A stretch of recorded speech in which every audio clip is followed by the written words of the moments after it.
رسميا المنتخب المصري الى كان 2025 في المغرب. المنتخب المصري قدر ان هو يفوز على موريتانيا النهارده 1-0 عن طريق ابراهيم عادل، فتى الذهبي الجولدن بوي، اللي من وجهة نظري من احسن اللعيبه اللي هتيجي السنين الجايه. قدر انه يفوز 1-0 بره ارضه، وقدروا انه يتصدر المجموعه بتاعته 12 بونت من 4 ماتشات، ولسه عنده ماتشين كمان. المنتخب المصري بيقدم فتره ولا اروع.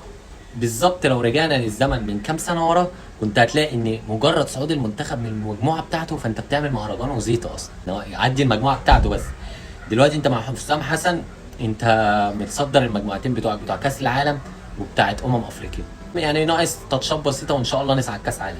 شوط اول من وجهه نظري اكتر ناس تعبت فيه جري هو الطاقم الطبي. كل شويه تلاقي واحد وقع، الشناوي يتصاب، بعد كده المهاجم اللي صاب الشناوي زيزو يشوط واحده في دماغه فيقع هو كمان، زي ما يكون زيزو بيردها له ولا ايه ما تفهمش. اكتر ناس شقيت حرفيا هو الطاقم الطبي في الشوط الاول. شوط عقيم، بتلعب على نجيله صناعي، ده شيء بديهي. انت رايح اصلا يعني لو خدت بونت كويس، انت بتلعب على نجيل صناعي في اجواء حر قوي، بتلعب بيعتبر بالنهار، اجواء انت مش متعود عليها، فكل حاجه عكس ما انت متعود عليها. قدرت انك تكسب في ظل كل الظروف ديت، فدي حاجه حلوه قوي وحاجه كويسه انت قدرت تعملها. منتخب مصر من وجهه نظر انا بياخد اللي هو عايزه من الماتش. يعني انا بنزل مع حسام حسن، هدفي ان انا اجيب جون واخطف ال3 بونت او اخطف المكسب، مش مهم ادائي عامل ازاي، المهم ان انا اكسب.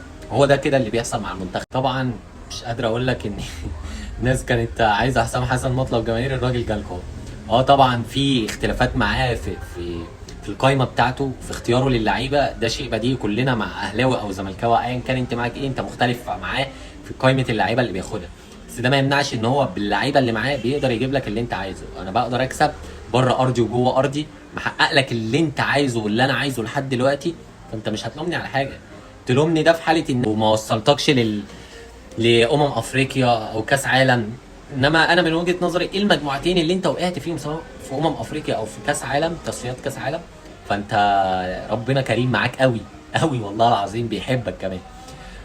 ان شاء الله مستنيين الاحسن. طبعا مستنيين بقى عوده سوبر زيزو، محمد شحاته وناصر ماهر ومحمد عواد. طبعا دول هيرجعوا خلاص عشان يسافروا على الامارات عشان خاطر الزمالك عنده السوبر اللي ان شاء الله نقدر نكسبه برضو.